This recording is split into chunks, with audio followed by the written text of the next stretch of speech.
প্রিয় ভক্তবৃন্দ, আগামী 29শে মার্চ শনিবার দিন হতে চলেছে এক বিরল মহাজাগতিক ঘটনা। হ্যাঁ, 2025 সালের প্রথম সূর্যগ্রহণ। কিন্তু শুধুই কি এটি একটি বৈজ্ঞানিক ঘটনা, নাকি এর পেছনে আছে হাজার হাজার বছরের পুরনো ধর্মীয় কোনো ব্যাখ্যা? আসুন আজ আমরা জানি হিন্দু ধর্মপুরাণ এবং গ্রহণকালে করণীয় কিছু গুরুত্বপূর্ণ মন্ত্র সম্পর্কে। হিন্দু পুরাণ অনুযায়ী সূর্যগ্রহণের মূল কারণ হল সমুদ্র মন্থনের ঘটনা। দেবতা ও অসুরদের মধ্যে অমৃত লাভের জন্য এক মহাযুদ্ধ হয়েছিল, কিন্তু এক অসুর ছল করে অমৃত পান করতে চেয়েছিল। বিষ্ণু তাই দেখে সুদর্শন চক্র দিয়ে তার মস্তক কেটে ফেলেন। তিনি ছিলেন রাহু, কিন্তু যেহেতু সে ইতিমধ্যে অমৃত পান করে ফেলেছিল, তাই তার মস্তক অমর হয়ে গেল।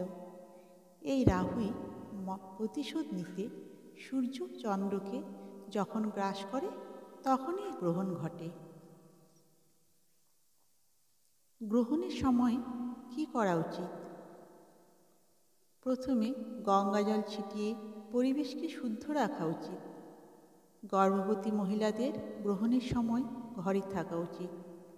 শাস্ত্রে বলা হয়, গ্রহণের সময় দেবদেবীদের মন্ত্র যতবার সম্ভব উচ্চারণ করবেন। বিশেষ করে শিব মন্ত্র ও বিষ্ণু মন্ত্র জপ করলে অনেক শুভফল লাভ করা হয়।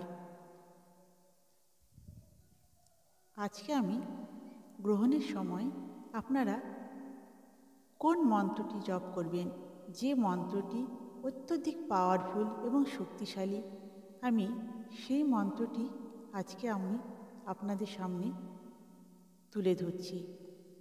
আপনারা শনিবার দিন 29শে মার্চ দুপুর 2টো থেকে সন্ধ্যা 6টা পর্যন্ত গ্রহণ চলাকালীন এই মন্ত্রটি বারবার জপ করবেন।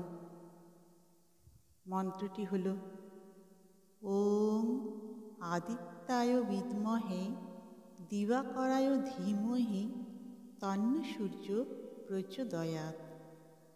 ওম আদিত্যায় বিদ্মহে দিবাকরায় ধীমহি তন্ন সূর্য প্রচোদয়াৎ।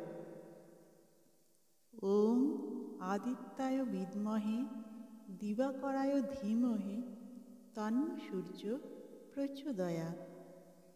বারংবার এই মন্ত্রটি উচ্চারণ করবেন, জপ করবেন।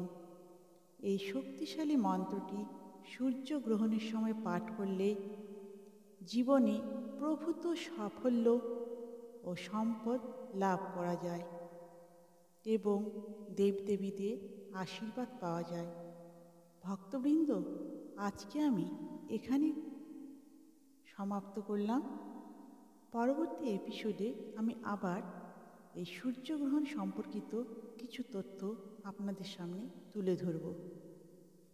যদি আমার ভিডিওটি ভালো লাগে তাহলে দয়া করে আমার চ্যানেলটিকে লাইক, কমেন্ট ও সাবস্ক্রাইব করবেন এবং শেয়ার করবেন।